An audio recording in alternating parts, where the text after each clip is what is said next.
არ შეიძლება. ხო, რატომ არ შეიძლება? აი, იმიტომ რომ არ არის შენი საქმე გადაიღო ფინალი. და მე აი მიკვირს საიდან სწავლობენ ეგეთ დამოკიდებულებას ბავშვები რა, აი საიდან მენტორი.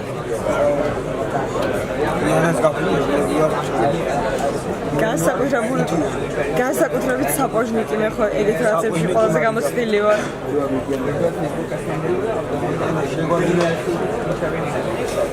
Okay, the time for preparation is kind of over, so please once again take your places, calm down, and team from Korea, please. Good morning, ladies and gentlemen. My name is Jayon Lee from Team Korea IRP 2018. And it is a great honor to give the presentation at the finals, especially because this is the first time I have the privilege to speak throughout the whole competition. So the problem statement is as the following. An oiled horizontal cylindrical shaft rotates around its axis at constant speed. Make a ring from a cardboard disc with the inner diameter roughly twice the size of the shaft and put the ring on the shaft.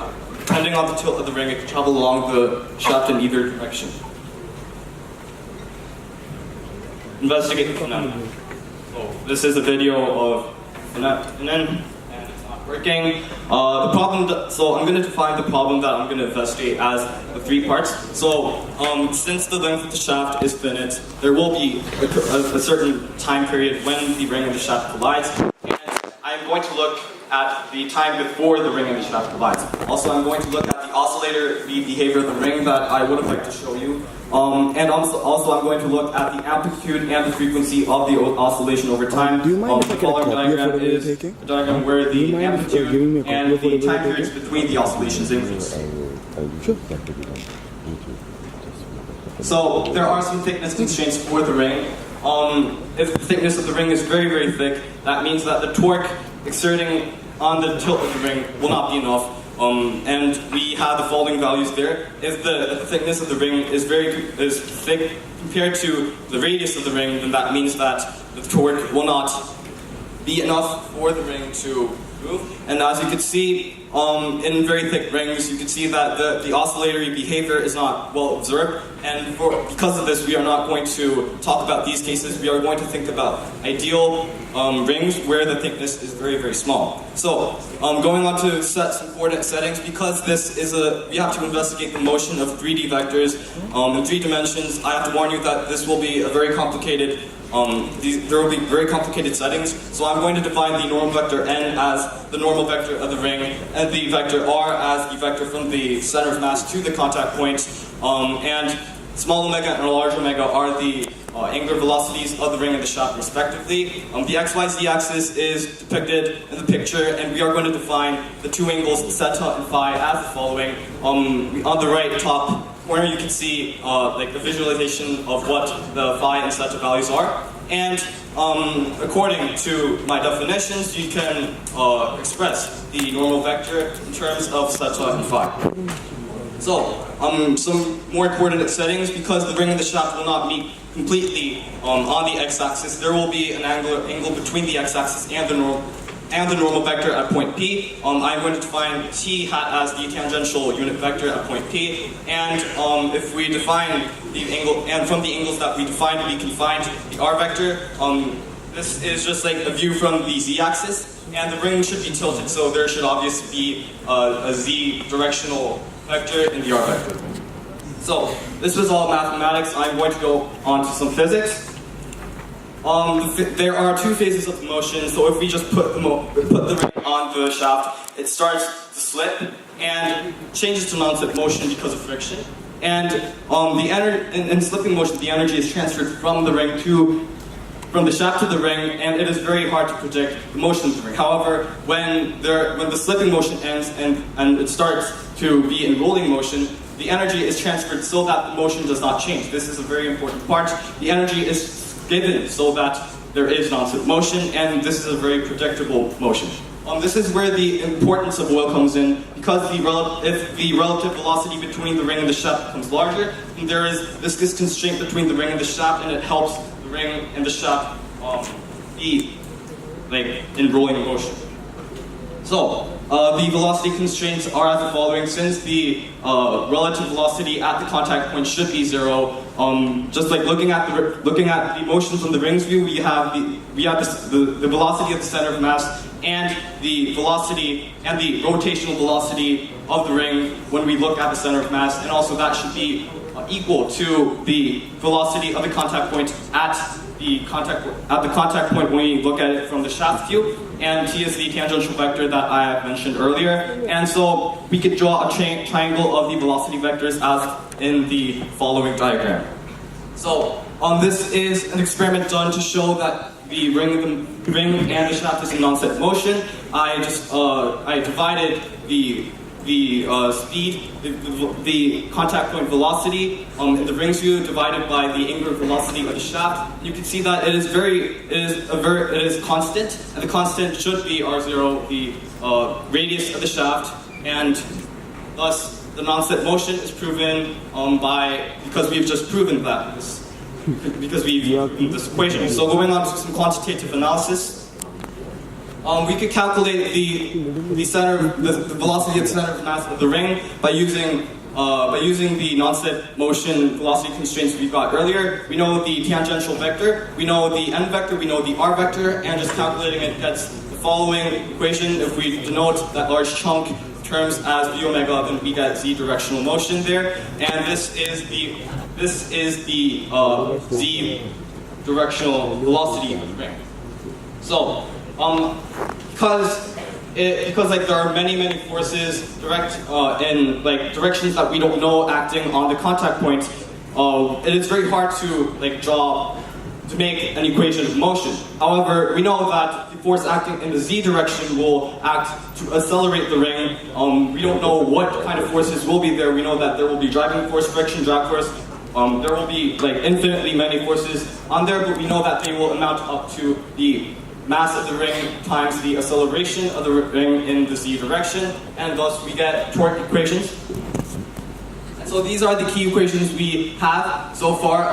They are differential equations. It is very hard to solve them in a theoretical manner. But if we just solve these simultaneous equations, we get 3 equations of 3 angles by sets of psi. So we're going to solve these equations numerically by using the Euler method.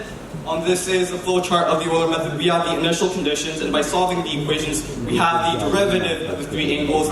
Using iteration, we could get what the angles will look like after a single time step. And if we do this over and over again, we get the 3 angles as a function of time. From this, we can calculate the displacement of the ring over time. So these are the simulation results. You could see that the angles have attenuation over time, and that and if we draw a phase diagram between theta and pi, you can see that there is an approximate phase difference of phi divided by 2. But I'm going to talk about that later.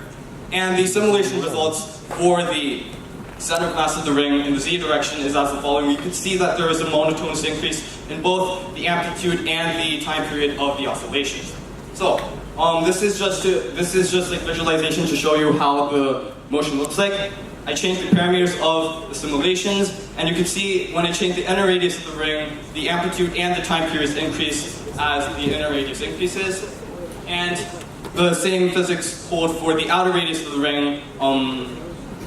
And you can see that if the angular velocity of the shaft is increased, you could also see the increase in the amplitude and the time period between the oscillations. So going on to my experiments. So the apparatus is as the following. I used a wood lathe with a shaft and a holder to minimize the oscillations in the x direction, xy directions of the shaft, and I could control the angular velocity of the wood lathe by using that button, and I could read the angular velocity. I used WD-40 oil for the oil of the ring, and I used a level to prove that the axis is completely parallel. The x-axis is completely parallel to the direction of gravity. And I also analyzed the 3 angles by simultaneously taking videos from 3 directions, and analyzing these videos over time, we could get the angles over time. So these are the apparatus I used. I used cardboard discs with sizes of washers. The numbers behind the M are the diameter of is the inner diameter of the ring. And I use a thickness of 1 millimeter of the ring so that the thickness would be neglectable.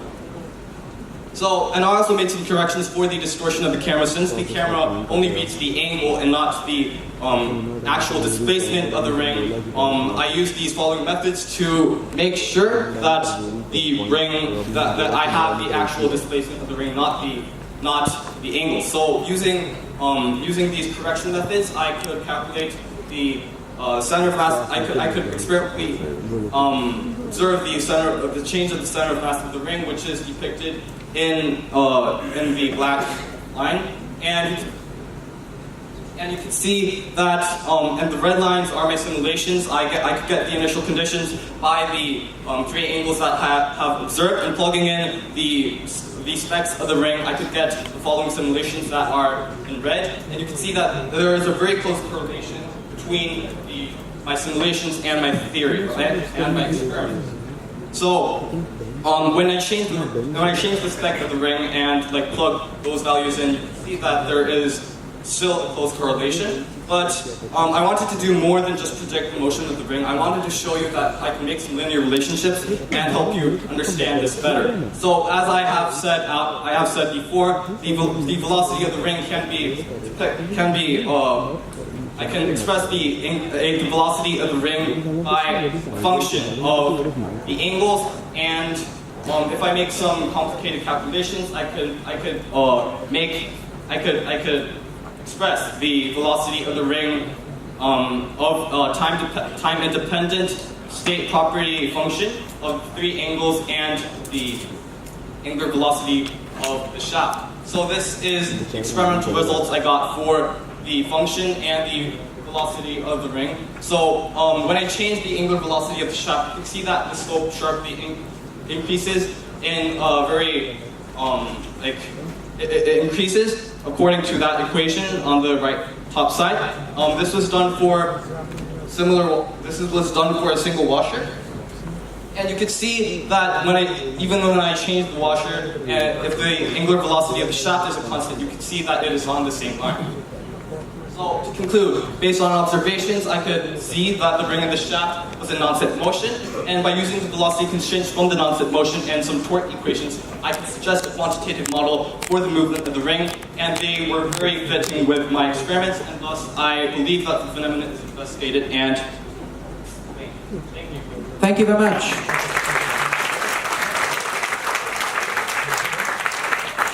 This is the report from the team from Korea, and now we have questions from the opposing team from China. Please, could you be sure to use your microphone? Yes, I'm ready. Okay, so thank you for the wonderful report. I would like to ask a few questions. So the first question is, you have defined your geometric coordinate. So how many degrees of freedom are there in your system?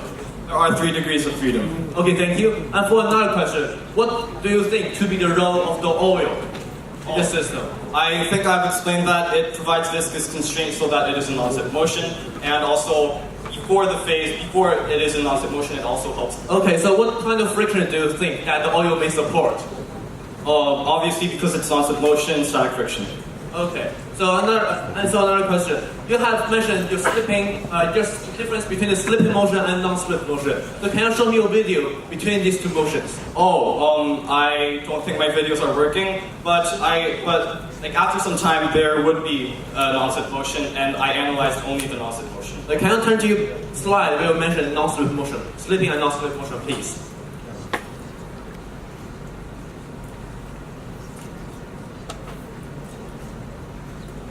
Okay, so you can see that this spin motion there is hardly predictable. But however, in your equation, I see a lot of non-linearity in your equations. So do you believe that this hardly predictable is a result from chaotic movement?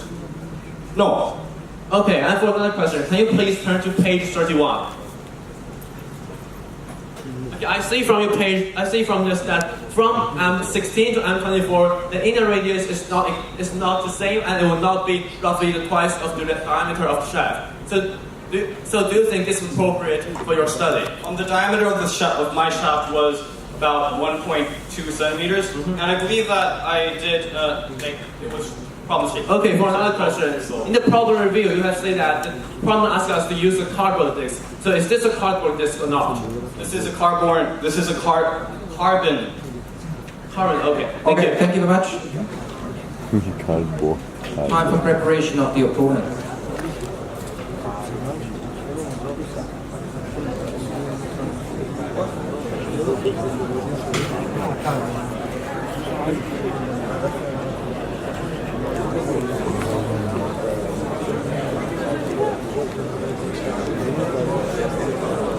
მაგრამ შეიძლება ვიდეო დაიდება, მაგრამ პრეზენტაცია